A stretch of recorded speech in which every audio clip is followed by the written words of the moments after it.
کسی جگہ ابو نصر السیات نامی ایک شخص اپنی بیوی اور ایک بچے کے ساتھ غربت و افلاس کی زندگی بسر کر رہا تھا۔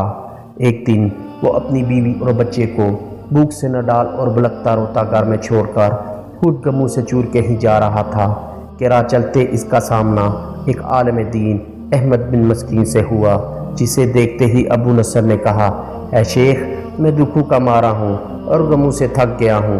شیخ نے کہا، میرے پیچھے چلے آؤ، ہم دونوں سمندر پر چلتے ہیں۔ سمندر پر پہنچ کر شیخ صاحب نے اسے 2 رکعت نفل نماز پڑھنے کو کہا۔ نماز پڑھ چکا تو اسے ایک جال دیتے ہوئے کہا، اسے بسم اللہ پڑھ کر سمندر میں پھینکو۔ جال پھینکتے ہی ایک بڑی ساری عظیم الشان مچھلی پھنس کر باہر آ گئی۔ شیخ صاحب نے ابو نصر سے کہا، اس مچھلی کو جا کر فروخت کرو اور حاصل ہونے والے پیسوں سے اپنے اہل خانہ کے لیے کچھ کھانے پینے کا سامان خرید لینا۔ ابو نصر نے شہر جا کر مچھلی فروخت کی، حاصل ہونے والے پیسوں سے ایک قیمے والا اور ایک میٹھا پراٹھا خریدا اور سیدھا شیخ احمد بن مسکین کے پاس گیا اور اس سے کہا کہ حضرت، ان پراٹھوں میں سے کچھ لینا قبول کیجئے۔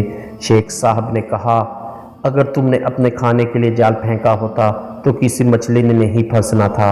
میں نے تمہارے ساتھ نے کی گویا اپنی بھلائی کے لیے کی تھی، نہ کہ کسی اجرت کے لیے۔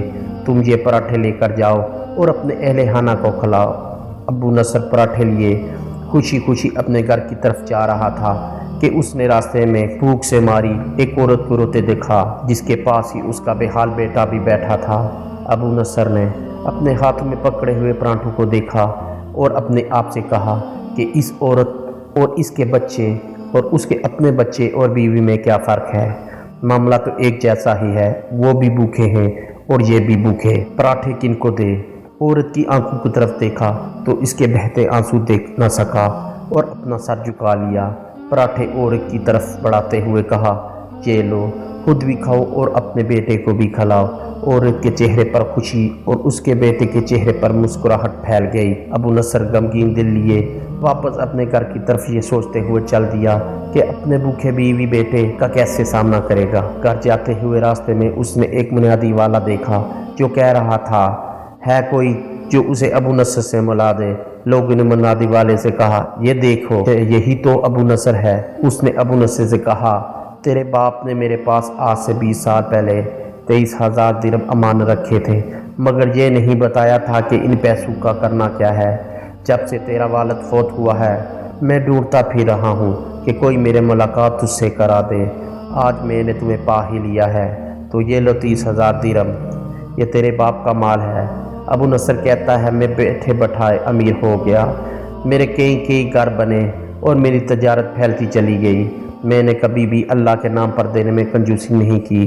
ایک ہی بار میں شکرانے کے طور پر 1000 درہم صدقے دے دیا کرتا تھا۔ مجھے اپنے آپ پر رشک آتا تھا کہ کیسے فراخ دلی سے صدقہ خیرات کرنے والا بن گیا ہوں۔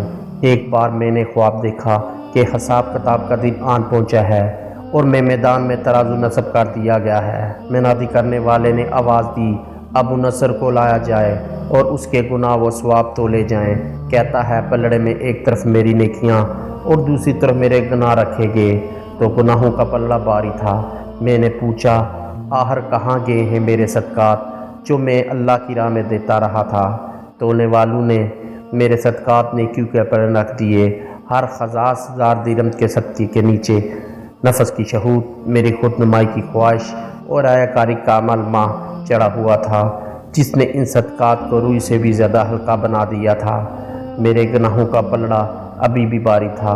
میں رو پڑا اور کہا، ہائے رے، میری نجات کیسے ہوگی؟ منادی والے نے میری بات کو سنا تو پھر پوچھا، ہے کوئی باقی؟ اس کا عمل تو لے آؤ۔ میں نے سنا ایک فرشتہ کہہ رہا تھا، ہاں، اس کے دیے ہیں 2 پراٹھے ہیں جو ابھی تک میزان میں نہیں رکھے گئے۔ وہ 2 پراٹھے گئے تو نیکیوں کا پلڑا اٹھا ضرور، مگر ابھی نہ تو برابر تھا اور نہ ہی زیادہ۔ منادی کرنے والے نے پھر پوچھا، ہے کوئی اس کا اور کوئی عمل؟ فرشتے نے جواب دیا، ہاں، اس کے لیے ابھی کچھ باقی ہے۔ منادی نے پوچھا، وہ کیا؟ کہا، اس عورت کے آنسو جسے اس نے اپنے 2 پراٹھے دیے تھے۔ عورت کے آنسو نیکیوں کے پلڑے میں ڈالے گئے جن کے پہاڑ جیسے وزن نے ترازو کے نیکیوں والے پلڑے کو گناہوں کے پلڑے کے برابر لا کر کھڑا کر دیا۔ ابو نصر کہتا ہے میرا دل خوش ہوا کہ اب نجات ہو جائے گی۔ منادی نے پوچھا کوئی کچھ اور باقی عمل اس کا؟ اس نے کہا ہاں، ابھی اس بچے کی مسکراہٹ کو پلڑے میں رکھنا باقی ہے جو پراٹھے لیتے ہوئے اس کے چہرے پر آئی تھی۔ مسکراہٹ کیا پلڑے میں رکھی، نیکیوں والا پلڑا باری سے باری ہوتا۔ منادی کرنے والا بول اٹھا یہ شخص نجات پا گیا ہے۔ ابو نصر کہتا ہے کہ میری نیند سے آنکھ کھل گئی۔ میں نے اپنے آپ سے کہا اگر میں نے اپنے کھانے کے لیے جال پھینکا ہوتا تو کسی مچھلی نے نہیں پھنسنا تھا، اور اپنے کھانے کے لیے پراٹھے خریدے ہوتے تو آج نجات بھی نہ ہوتی۔